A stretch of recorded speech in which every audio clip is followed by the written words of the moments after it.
You? You're wondering who in the world still talks about Fortnite in 2021 anymore. Wasn't the craze a few years ago? Do we really need to talk about it? Am I really just late to the party with this? Well, it depends on who you talk to.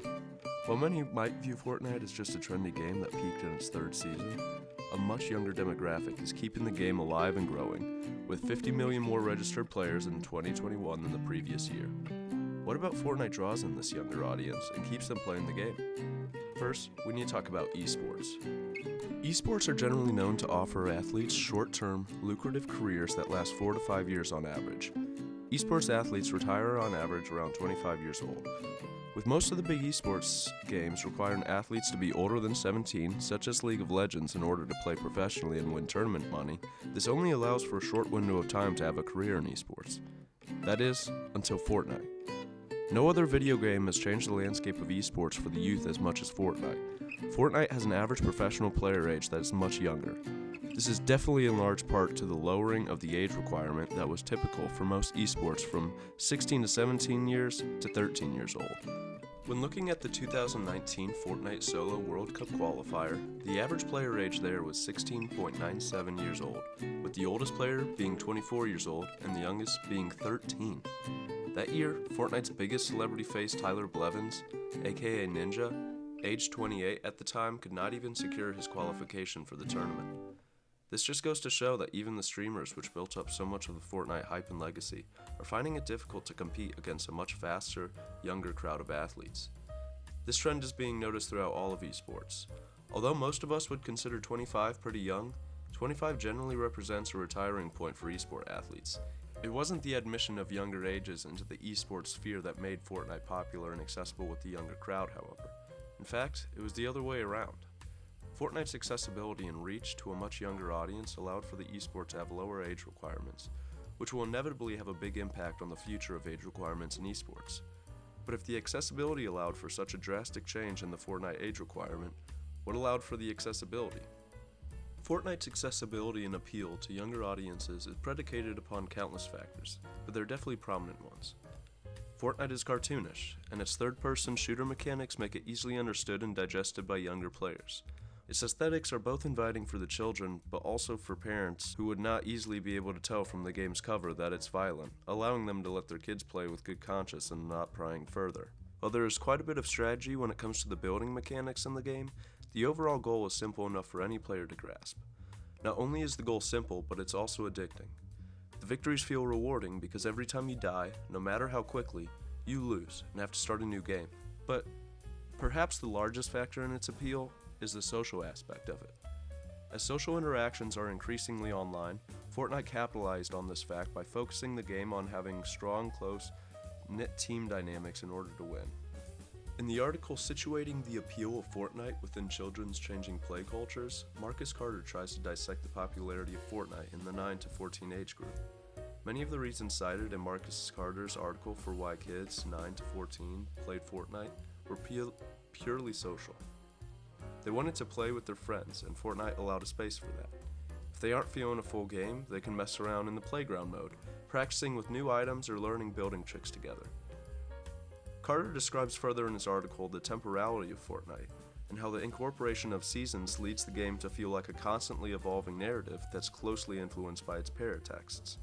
Carter argues that this narrative is not just the work of content creators at Epic Games, but also of the algorithms that shape the social sphere, and which turn drives the narrative through these crossovers. He claims it's this interaction that keeps the game's appeal, especially with younger gamers.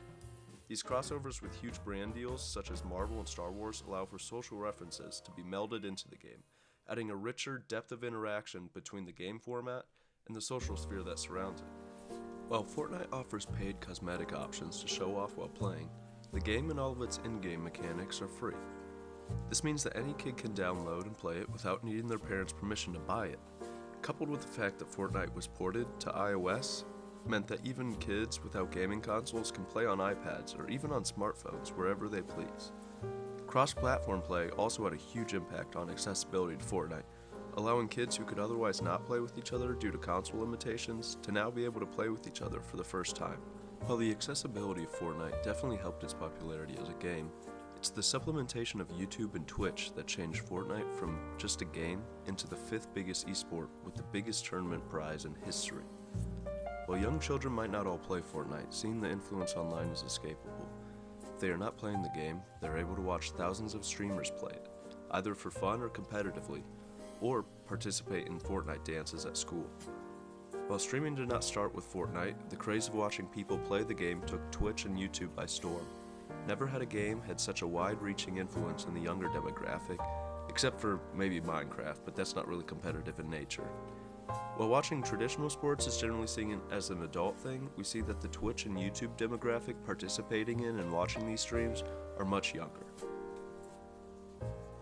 It's hard to imagine with the success of Fortnite in the competitive sphere that esports will continue to keep their age requirements at 17 for games that do not exceed the teen maturity rating. With Fortnite being the start, the age that we consider someone ready for a professional sport is up in the air now. Having 13-year-olds compete for million-dollar prizes that could completely transform the lives of their family is a lot of stress to be putting on a developing teenager, especially when considering that traditional pro sports do not typically allow anyone younger than 18 to participate professionally. One concern brought up by many gaming critics is for the young gamers who might spend all their time practicing Fortnite and not learning other skills instead, or who might miss out on in-person social interaction, which in turn will leave them jobless once they are inevitably called to an early retirement. This seems to pose a problem for a career path that's not known for its longevity. However, the athletes that compete in esports professionally are not just basement-dwelling, Cheeto-dusted, finger-lazy teens that play video games all day. One interesting thing to note, however, is one big factor in the longevity of an esports career. If the esport an athlete plays still has tournaments. A lot of esports fade away over time due to the changing gaming trends. Fortnite, though, has shown itself to continually evolve. If this seasonal cycle can keep a growing or consistent audience, maybe the longevity of a Fortnite athlete's career could be longer than the typical esports career length.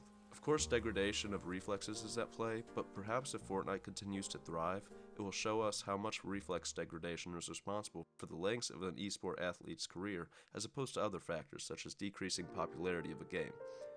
It will also maybe show us whether there can be a viable longer-term esports career option. However, we already see the younger teenage and early 20s demographic outperforming their older mid-20s counterpart, so maybe that's wishful thinking. But why does this really matter for anyone else that's not engaged with the esports community? Most of us are sick of hearing about Fortnite, I'm sure.